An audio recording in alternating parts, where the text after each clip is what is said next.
அன்புக்குரிய மாணவ செல்வங்கள் அனைவருக்கும் இனிதான வணக்கங்கள்.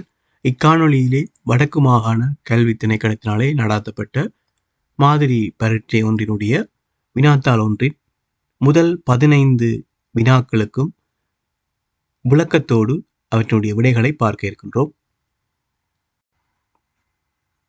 அந்த வகையிலே முதலாவது வினா, படங்களுடன் பொருந்தக்கூடிய வாக்கியத்தை தெரிவு செய்க. முதல் 2 வினாக்களுமே தரப்பட்ட தலைப்போடு பொருந்துகின்றது. படங்களுடன் பொருந்தக்கூடிய வாக்கியத்தை தெரிவு செய்க. முதலாவது படத்தை அவதானித்துக் கொள்ளுங்கள். அவற்றோடு வழங்கப்பட்டிருக்கக்கூடிய வாக்கியங்களை பார்ப்போம். 2 சிறுமிகள் பாடம் படிக்கின்றார்கள். 2 சிறுவர்கள் ஓவியம் வரைகின்றார்கள். 2 சிறுவர்கள் தமிழ் பாட பயிற்சி செய்கின்றார்கள். படத்தை நன்றாக அவதானித்தீர்களாக இருந்தால் 2 சிறுமிகள் அங்கே இல்லை, 2 சிறுவர்கள், ஒரு சிறுவனும் ஒரு சிறுமியும் அங்கே காணப்படுகின்றார்கள். ஆகவே சிறுவர்கள் என்கின்ற விடயத்தை எடுத்துக்கொள்ள வேண்டும். அதே நேரம் ஓவியம் வரைவதோடு தொடர்புடைய செயற்பாடுகள் அங்கே நிகழ்வதை அவதானிக்கக்கூடியதாக இருக்கின்றது. ஆகவே மிக பொருத்தமான வாக்கியமாக, முதலாவது படத்தோடு பொருந்தக்கூடிய மிக பொருத்தமான வாக்கியமாக 2 சிறுவர்கள் ஓவியம் வரைகின்றார்கள் என்பதை நாங்கள் எடுத்துக்கொள்ள வேண்டும். இரண்டாவது உருவை அவதானித்துக் கொள்ளுங்கள். அதனோடு தரப்படக்கூடிய வாக்கியங்களை பார்ப்போம். சிறுவர்கள் கடற்கரை மணலில் விளையாடுகின்றனர். கடற்கரை ஒன்றில் 2 நண்டுகள் நிற்கின்றன. 5 காகங்கள் கடலுக்கு மேலாக பறக்கின்றது. இதிலே மூன்றாவது கூற்று 5 காகங்கள் கடலுக்கு மேலாக பறக்கின்றன என வர வேண்டும். பறக்கின்றன, அதிலே பார்த்தீர்களாக இருந்தால் 4 காகங்கள் தான் உருவிலே காணப்படுகின்றது. ஆகவே மூன்றாவது கூற்று தவறு. அதே நேரம் கடற்கரை ஒன்றில் 2 நண்டுகள் நிற்கின்றன, 2 நண்டுகள் நிற்கின்றன என தரப்பட்டிருக்கிறது. உருவிலே ஒரே ஒரு நண்டு தான் காணப்படுகின்றது. ஆகவே இரண்டாவது கூற்றும் தவறு. எனவே முதலாவது கூற்று மிகச்சரியான கூற்றாக அமையும். படத்தோடு பொருந்தக்கூடிய மிகவும் பொருத்தமாக இருக்கக்கூடிய கூற்றாக, வாக்கியமாக சிறுவர்கள் கடற்கரை மணலில் விளையாடுகின்றனர். ஆகவே இந்த படங்கள் சார்ந்து இவ்வாறு வரக்கூடிய வினாக்களிலே நீங்கள் நன்றாக படத்தை அவதானித்து மிக பொருத்தமான, நன்றாக கவனிக்க வேண்டும், மிகவும் பொருந்தக்கூடிய வாக்கியங்களை தெரிவு செய்ய வேண்டும். அடுத்த வினா, மாணவன் ஒருவன் உரு ஏயில் உள்ளவற்றை உரு பியில் உள்ளவாறு வரைந்துள்ளார். அவ்வாறு வரையும் போது பியில் தவற விட்ட விடயங்கள். முதலாவது விடை 3லும் கூட, அடுத்ததாக 3க்கு சமன், அடுத்ததாக 3லும் குறைவு. ஆகவே வேறுபாடுகளை நீங்கள் சரியான முறையிலே அவதானித்தாலே போதுமாக இருக்கும். முதலாவது உருவிலிருந்து இரண்டாவது உரு எவ்வளவு இடங்களிலே வேறுபடுகின்றது. நான் அந்த வேறுபாட்டை சிறிதாக அடையாளப்படுத்தி காட்டுகின்றேன், அவதானித்துக் கொள்ளுங்கள். முதலாவது அடையாளம் 2 படங்களிலுமே வேறுபடுத்தி காட்டியிருக்கின்றேன். முதலாவது படத்தில் இருக்கக்கூடிய அந்த விடயம் இரண்டாவது படத்திலே இல்லாது இருக்கின்றது. ஆகவே இது ஒரு தவறாக இருக்கின்றது. அடுத்ததாக இரண்டாவது அடையாளத்தை கவனித்துக் கொள்ளுங்கள். அதே போல மூன்றாவது, அடுத்ததாக 4வது. நான் இதில் 4ஓடு நிறுத்திக் கொள்கின்றேன். சில வழிகளில் அதற்கு மேற்பட்ட தவறுகள் இருக்கலாம். இங்கே விடை 3க்கு சமன், 3லும் கூட, 3லும் குறைய என்கின்ற விதத்திலே காணப்படுகின்றது. ஆகவே 3னை கடந்து தவறுகளை இனங்காணுகின்ற போதே நீங்கள் விடையை 3லும் கூட என்பதை தெரிவு செய்ய வேண்டும். அதற்கு மேலே தவறுகள் இருக்கின்றதான பார்த்து நேரத்தை வீணடிக்க வேண்டிய அவசியம் இல்லை. காரணம் 3 என்கின்ற அந்த எண்ணிக்கையோடு தொடர்புடையதாக விடை தரப்பட்டிருக்கின்றது. ஆகவே பகுதியொன்று சார்ந்து நீங்கள் விடை அளிக்கின்ற போது மிக விரைவாகவும் சரியாகவும் விடையளிக்க வேண்டியதாக இருக்கும். ஏனெனில் சில வேளைகளில், சில வினாக்களில் நீங்கள் விடையை தெரிவு செய்வதற்கு கூடுதலான நேரம் எடுக்க வேண்டியிருக்கும். ஆகவே இவ்வாறான வினாக்களிலே மிகவும் இலகுவான வழிமுறைகளை பின்பற்றிக் கொள்ள வேண்டும். அடுத்த வினா, இவ்வுருவை பெறுவதற்கு சதுர வடிவத்தாளை மடித்து வெட்டி நீக்க வேண்டியது எது என்பதனை தெரிவு செய்க. தரப்பட்ட உருவையும் விடைகளையும் அவதானித்துக் கொள்ளுங்கள். இலகுவாக பார்த்த உடனேயே விடையை தெரிவு செய்யக்கூடியதாக இருக்கும். மிகச்சரியான விடை முதலாவது விடை. நீங்கள் வெட்டி பார்க்கலாம். இந்த முதலாவது வடிவத்தில் இருக்கக்கூடிய வகையிலே மடித்து வெட்டி நீக்குகின்ற போது தரப்பட்ட உருவிலே இருக்கக்கூடிய அந்த உருவை நீங்கள் பெற்றுக்கொள்ளக்கூடியதாக இருக்கும். அடுத்த வினா, அடைப்பினுள் தரப்பட்ட பிராணிகளுடன் சேர்ப்பதற்கு பொருத்தமான பிராணி எது? தரப்பட்ட பிராணிகளை அவதானித்துக் கொள்ளுங்கள். அடைப்புக்குள்ளே இருக்கக்கூடிய பிராணிகள் மான், ஒட்டகச்சிவிங்கி மற்றும் யானை. அதே நேரம் விடைகளிலே ஆடு, வரிக்குதிரை, பசு 3 பிராணிகள் தரப்பட்டிருக்கின்றன. இதிலே உணவு உண்ணுகின்ற வகையோடு தொடர்புபடுத்தி பார்க்கின்ற போது அனைத்துமே தாவர உண்ணிகளாக இருக்கின்றன. முதலாவது விடயம். ஆகவே நாங்கள் அந்த இடத்திலே இதை எடுத்துக்கொள்ள முடியாது. அந்த வகையிலே நாங்கள் இவற்றை வகைப்படுத்த முடியாது. அதை தாண்டி அடுத்ததாக நாங்கள் எவ்வாறு பார்க்கலாம் என்று சொன்னால், வீட்டில் வளர்க்கப்படுகின்ற பிராணிகள் என்கின்ற வகையிலே ஆடு, பசு என்கின்ற 2 எடுத்துக்கொள்ளலாம். வரிக்குதிரை பொருத்தமற்றதாக இருக்கும். ஆகவே அடைப்பில் காணப்படுகின்ற பிராணிகள் வீட்டில் வளர்க்கப்படும் பிராணிகள் அல்ல. ஆகவே அடைப்பில் இருக்கக்கூடிய அந்த பிராணிகளோடு சேர்ப்பதற்கு மிக பொருத்தமான பிராணி வரிக்குதிரை. எனவே இவ்வினாவிலும் ஒரு விடயத்தை குறிப்பிடுகின்றேன். இவ்வாறான வினாக்களிலே ஒரே தொகுதியில் உள்ளடங்கக்கூடிய பிராணிகளாக இருந்தாலும் அவற்றிலும் வேறுபடுத்தக்கூடிய இயல்புகளை இனங்காண தெரிந்து கொள்ள வேண்டும். அடுத்த வினா, முதலில் தரப்பட்ட உருவை பூர்ணப்படுத்துவதற்குரிய மீதி உருவை தெரிவு செய்க. மிக இலகுவான ஒரு விடயம். நன்றாக உருவை அவதானித்துக் கொள்ளுங்கள். விடுபட்ட பகுதி இதில் 3 உருக்கள் தரப்பட்டிருக்கின்றன. முதலாவது உரு பொருத்தமற்றதாக இருக்கும். 2வது உருவும் பார்க்கும் போதே விளங்கிக் கொள்ளக்கூடியதாக இருக்கும், பொருத்தமற்றது. மிகவும் பொருத்தமானது 3வது வடிவம். அடுத்த வினா, சம இடைவெளியில் நடப்பட்ட 3 கம்பங்களுக்கு இடையில் 5 கொடிகள் நடப்பட்டன. எனவே சம இடைவெளியில் நடப்பட்ட 11 கம்பங்களுக்கு இடையில் எத்தனை கொடிகள் நடப்பட்டிருக்கும்? இலகுவாக இந்த வினாவை செய்து கொள்ளலாம். முதலாவதாக இடைவெளியை பார்ப்போம். 3 கம்பங்கள் இருந்தால் 2 இடைவெளிகள் இருக்கும். அந்த 2 இடைவெளிகளுக்குள்ளும் தான் 5 கொடிகள் நடப்பட்டிருக்கின்றன. எந்த இடைவெளிக்குள் 2 கொடிகள், எந்த இடைவெளிக்குள் 3 கொடிகள் என்பதெல்லாம் எங்களுக்கு தெரியாது. ஆனால் 2 இடைவெளிகளுக்குள் 5 கொடிகள், நன்றாக விளங்கிக் கொள்ளுங்கள், 2 இடைவெளிகளுக்குள் 5 கொடிகள் நடப்பட்டிருக்கின்றன. எனவே சம இடைவெளியில் நடப்பட்ட 11 கம்பங்களுக்கு இடையில் எத்தனை கொடிகள் நடப்பட்டிருக்கும் என்று பார்க்கின்ற போது 11 கம்பங்களுக்கு இடையில் இருக்கக்கூடிய இடைவெளி 10 இடைவெளி. நன்றாக அவதானித்துக் கொள்ளுங்கள், 10 இடைவெளி. இதிலே 2 இடைவெளிகளுக்குள் 5 கொடிகள் காணப்பட்டால் 10 இடைவெளிக்குள் 2 2ஆக பிரிப்போமாக இருந்தால் 5 தடவைகள் வரும். 10 இடைவெளிகளை நான் இங்கே வினாவில் தரப்பட்ட முதலாவது விடயம் தொடர்பாக 2 இடைவெளிகளுக்கு இடையிலே 5 கொடிகள் என்கின்ற வகையிலே 10 இடைவெளிகளை நாங்கள் பார்ப்போமாக இருந்தால் அங்கே 5 தடவைகள் அங்கே இருக்கின்றன. ஒரு தடவையிலே 5 கொடிகள் அங்கே காணப்படுகின்றது. ஒரு தடவையிலே 5 கொடிகள் அங்கே காணப்படுகின்றது. ஆகவே 5 தடவைகள் 5 25, 5 தடவைகள் 5 25. இதிலே 2 விடைகள் 25 காணப்படுகின்றன. நீங்கள் ஏதாவது ஒரு விடையை தெரிவு செய்து கொள்ளலாம். நன்றாக இந்த விடயத்தை கவனித்துக் கொள்ளுங்கள். விரைவாக கூறுகிறேன். 3 கம்பங்களுக்கு இடையிலே 5 கொடிகள் என்று சொன்னால் 2 இடைவெளிகள், 3 கம்பங்கள் இருந்தால் அங்கே 2 இடைவெளிகள் இருக்கும். அந்த 2 இடைவெளிகளுக்குள்ளும் தான் 5 கொடிகள் இருக்கின்றன. அவ்வாறாக இத்தனை 2 இடைவெளிகள் இருக்கின்றன என்று நாங்கள் பார்க்கின்ற போது மொத்தமாக 11 கம்பங்களுக்கு இடையிலே 10 இடைவெளிகள் இருக்கின்றன. 10 இடைவெளிகளாக இருந்தால் அந்த 10 இடைவெளிகளுக்குள் 2 இடைவெளிகளாக 5 தடவைகளை நாங்கள் பார்க்கக்கூடியதாக இருக்கும். எனவே ஒரு தடவையிலே 5 கொடிகள் இருக்கின்றன. அவ்வாறாக 5 தடவைகளாக இருக்கக்கூடிய அந்த இடைவெளிகளுக்குள் 5 தடவைகள் 5 25 கொடிகள் நடப்பட்டிருக்கும். அடுத்த வினா, அடுத்து வரும் உருவை தெரிவு செய்க. தரப்பட்ட உருவை அவதானித்துக் கொள்ளுங்கள். இது ஒரு உருக்கோலத்தோடு தொடர்புடையது. ஒரு சதுர வடிவமானது ஒரே அளவான 8 முக்கோணிகளாக பிரிக்கப்பட்டிருக்கின்றது. அதிலே 2 வட்டங்கள் அங்கே தரப்பட்டிருக்கின்றன. ஒன்று நிலற்றப்பட்டது, மற்றது நிலற்றப்படாதது.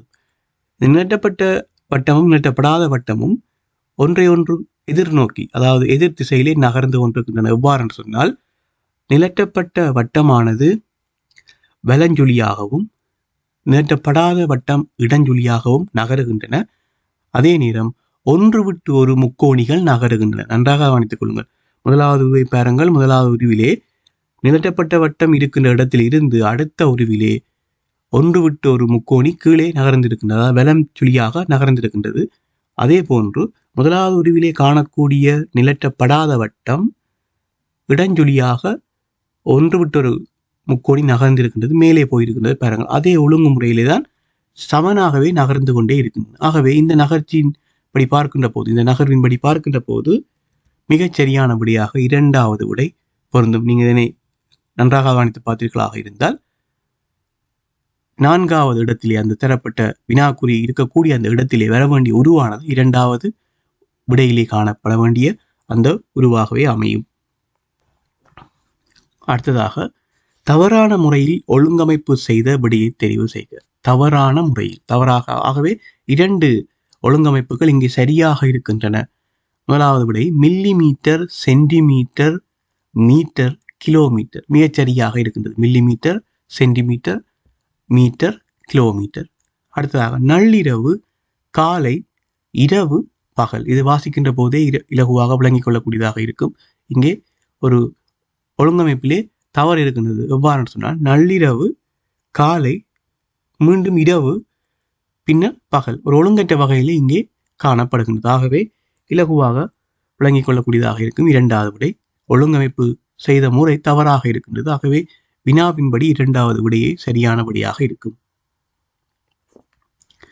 அடுத்த வினா, தாயினதும் மகனினதும் வயதுகளின் கூட்டுத்தொகை 55 வருடங்களாகும்.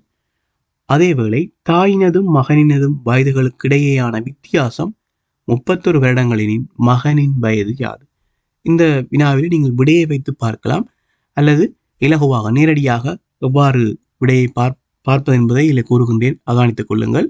2 நபர்களுடைய வயதுகளுடைய கூட்டுத்தொகையும் அதே 2 நபர்களுக்கு இடையிலான வயது வித்தியாசமும் தரப்பட்டிருக்கின்றது. ஆகவே இலகுவாக பார்க்கலாம். ஒருவர் வயது கூடியவராக இருப்பார், ஒருவர் வயது குறைந்தவராக இருப்பார். இங்கே கேட்கப்பட்டது வயது குறைந்தவருடைய வயதுதான் கேட்கப்பட்டிருக்கிறது, மகனுடைய வயதுதான் கேட்கப்பட்டிருக்கிறது. ஆகவே இலகுவாக 55 31 கழித்துக் கொள்ள வேண்டும். அதாவது 2 நபர்களுடைய வயதுகளின் கூட்டுத்தொகையில் இருந்து அந்த 2 நபர்களின் வயதுகளுக்கு இடையிலான வித்தியாசத்தை கழித்துக் கொள்ளுங்கள். 55 31 கழித்துக் கொள்கின்றேன். 24. 24 2ஆல் வகுக்கின்ற போது மகனுடைய வயதுகளுக்கு கிடைக்கும். அதாவது அந்த 2 நபர்களில் வயது குறைந்தவருடைய வயது எங்களுக்கு கிடைக்கும். அதே நேரம் தாயினுடைய வயது கேட்கப்பட்டிருந்தால் நேரடியாக பார்க்கலாம். எவ்வாறு என்று சொன்னால், இந்த 55ஐயும் 31ஐயும் கூட்ட வேண்டும். அதன் பின்னர் கிடைக்கக்கூடிய விடையை 2ஆலே வகுக்க வேண்டும். அப்போது தாயினுடைய வயது கிடைக்கும். ஆகவே இவ்வகையான வினாக்கள் நான் பல தடவை உங்களுக்கு தெளிவுபடுத்தி இருக்கின்றேன். முறை சார்ந்த ஒரு வினாவாகவே இது காணப்படுகின்றது. ஒரே பெருமானங்கள், ஒரே 2 பெருமானங்களுடைய கூட்டுத்தொகையும் அவற்றுக்கு இடையிலாக இருக்கக்கூடிய வித்தியாசங்களும் தரப்படுகின்ற போது அந்த 2 பெருமானங்கள் அல்லது அந்த 2 விடயங்களையும் அல்லது அந்த 2 குறியீடுகளையும் நாங்கள் சரியான முறையிலே காணக்கூடியதாக இருக்கும், இந்த முறையை பின்பற்றி. அடுத்த வினா, சதுர வடிவான காணி ஒன்றில் 4 மூலைகளிலும் கண்ணன், மாதுளன், மாதவன், ரமணன் என்ற 4 பேர் நிற்கும் இடங்கள் பற்றிய விவரம் கீழே தரப்பட்டுள்ளது. மாதவனுக்கு வடக்கு திசையில் மாதுளன் இருக்கின்றான். ரமணனுக்கு வடமேற்கு திசையில் மாதுளன் இருக்கின்றான். இத்தகவலுக்கேற்ப மிகச்சரியாக அமைந்த கூட்டை தெரிவு செய்க. முதலில் இந்த தகவல்களை குறித்துக் கொள்வோம். ஒரு சதுர வடிவ காணி, அந்த 4 மூலைகளிலும் 4 நபர்கள் நிற்கின்றார்கள். அவர்கள் நிற்கின்ற விடயம் தொடர்பாக தரப்பட்ட அந்த தகவல்களை பார்ப்போம். மாதவனுக்கு வடக்கு திசையில் மாதுளன் இருக்கின்றான். இந்த இடத்துல நாங்கள் உடனடியாக மாதவனையும் மாதுளனையும் குறித்து கொள்ள முடியாது. ஏனெனில் மாதவனுக்கு வடக்கு திசையில் மாதுளன் இருக்கின்றான் என தரப்பட்டிருக்கின்ற போது 2 இடங்களிலே அவர்கள் நிற்கலாம். எவ்வாறு சொன்னால், இந்த சதுர வடிவத்தை அவதானியுங்கள். சதுர வடிவத்தினுடைய வலது பக்க கீழ் மூலையிலே மாதவன் நின்றால் வலது பக்க மேல் மூலையிலே மாதுளன் நிற்கலாம். ஏனெனில் மாதவனுக்கு வடக்கு திசையில் மாதுளன் நிற்கின்றான். அல்லது மாதவன் இடது பக்க கீழ் மூலையில் மாதவன் நின்றால் இடது பக்க மேல் மூலையில் மாதுளன் நிற்கலாம். ஏனெனில் மாதவனுக்கு வடக்கு திசையில் மாதுளன் நிற்கின்றான். ஆகவே இவ்வாறாக 2 நிலைகளில் இருவரும் நிற்கலாம். ஆகவே அடுத்த கூட்டினை நாங்கள் வாசிக்க வேண்டும். அடுத்த கூட்டினை பார்ப்போம். ரமணனுக்கு வடமேற்கு திசையில் மாதுளன் இருக்கின்றான்.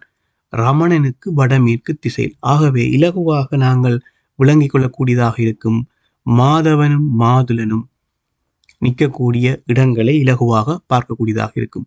மாதவன் சௌரவடிவ காணியினுடைய இடது பக்க கீழ்முலையில் மாதவனும், அவருக்கு வடக்கு திசை நோக்கி மாதுளனும், அதே நேரம் ரமணன் வலது பக்க கீழ்முலையிலே நிற்பார்.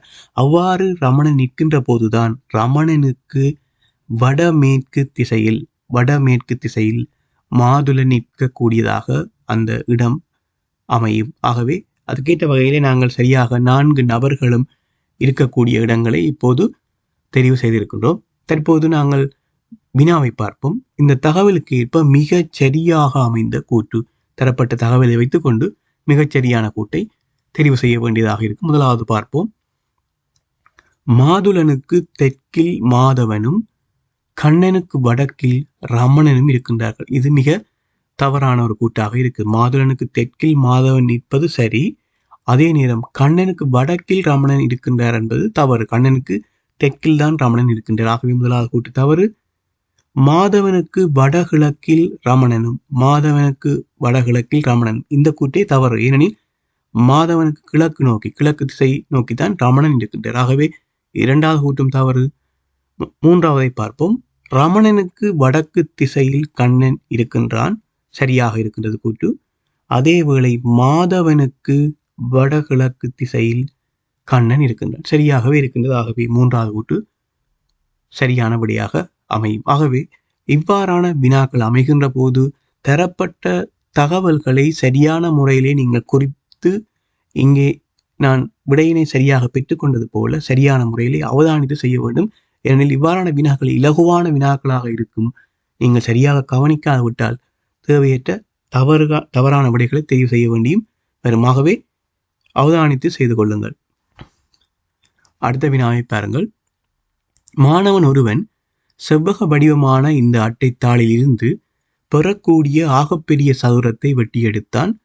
சதுரத்தை வெட்டிய பின் எஞ்சியுள்ள அட்டைத்தாளின் சுற்றி வரவுள்ள நீளம் யாது? நன்றாக கவனித்துக் கொள்ளுங்கள் இந்த வினாவை. இதில் நான் படத்தின் மூலம் விவரிக்கின்றேன். தரப்பட்ட செவ்வக வடிவத்தினுடைய நீளம் 10 சென்டிமீட்டர், அகலம் 8 சென்டிமீட்டர். ஆகவே இந்த அளவுகளை கொண்டு இந்த செவ்வக வடிவத்தாளிலே எந்த அளவில், அதாவது என்ன பக்க நீளத்தில் மிகப்பெரிய சதுரத்தை வெட்டி எடுக்கலாம் என்பதை நீங்கள் முதலில் தீர்மானித்துக் கொள்ள வேண்டும். நீளம் எங்களுக்கு 10 சென்டிமீட்டர் இருக்கின்றது, அகலம் 8 சென்டிமீட்டர் இருக்கின்றது. ஆகவே நீளத்திலே நீங்கள் 10 சென்டிமீட்டரை முழுமையாக பயன்படுத்தலாம், அகலத்திலே 8 சென்டிமீட்டர் அந்த அளவை நீங்கள் முழுமையாக பயன்படுத்தலாம். எனவே அகலம் 8 சென்டிமீட்டராக இருக்கின்ற போது அதே அளவில் நீளப்பக்கத்திலும் 8 சென்டிமீட்டரை எடுத்துக்கொண்டால் அதுதான் இந்த செவ்வக வடிவ அட்டைத்தாளில் இருந்து வெட்டி எடுக்கக்கூடிய மிகப்பெரிய சதுரமாக இருக்கும். ஆகவே இதனை முதலாவது விளங்கிக் கொள்ளுங்கள். இந்த சதுரத்தை வெட்டி எடுப்பது, மிகப்பெரிய சதுரத்தை வெட்டி எடுக்கின்ற இந்த முறையை விளங்கிக் கொள்ளுங்கள். தற்போது மிகப்பெரிய சதுரம் இங்கே வெட்டப்பட்டிருக்கின்றது.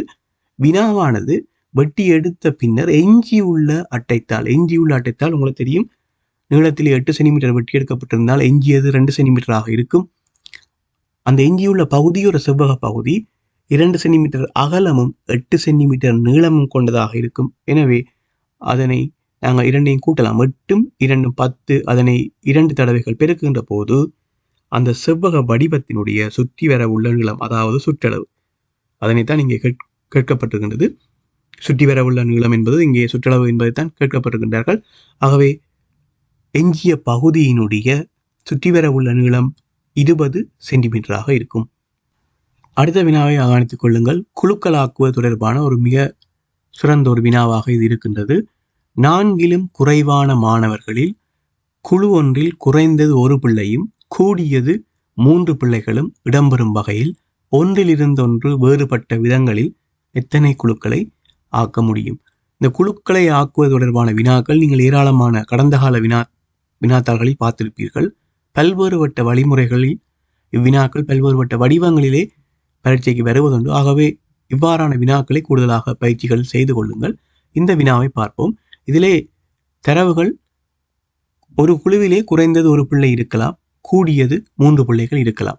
எங்களுக்கு இங்கே இருக்கக்கூடிய மாணவர்களுடைய எண்ணிக்கை எங்களுக்கு தெரியாது, ஆனால் நாங்கள் கண்டுபிடிக்கலாம். எவ்வாறுன்னு சொன்னால் 4 குறைவான மாணவர்களுடைய எண்ணிக்கை, அது 3ஆக இருக்கலாம், 2ஆக இருக்கலாம், 1ஆக இருக்கலாம். ஆனால் ஒரு தரவு தரப்பட்டிருக்கிறது, கூடியது 3 பிள்ளைகளும் இருக்கலாம், இடம்பெறக்கூடிய வகையிலே இந்த குழுவை அமைக்கலாம் என தரவு தரப்பட்டிருக்கின்றது. ஆகவே 3 மாணவர்கள் அங்கே இருக்கின்றார்கள் என்று நாங்கள் எடுத்துக்கொள்ளலாம். இந்த 3 மாணவர்களையும் குறைந்தது ஒரு குழுவில் 1 மாணவர், அதே நேரம் கூடியது 3 மாணவர்கள் இருக்கக்கூடிய வகையிலே ஒன்றிலிருந்து ஒன்று வேறுபட்ட வகையில், அதுதான் மிக முக்கியமான விடயம். ஒன்றிலிருந்து ஒன்று வேறுபட்ட விதம், ஒரே மாதிரி நாங்கள் அமைக்க முடியாது. ஆகவே நான் முதலாவதாக இந்த 3 நபர்களையும் ஒரு குழுவாக்குகின்றேன். நன்றாக கவனித்துக் கொள்ளுங்கள், 3 நபர்களையும் ஒரு குழுவாக்குகின்றேன். இது ஒரு குழு. அடுத்ததாக 2 நபர்களாக நான் ஆக்குவேன். ஒன்று ஏ பி, இது ஒரு குழு. பி சி, இது ஒரு குழு. ஏ சி, இது ஒரு குழு.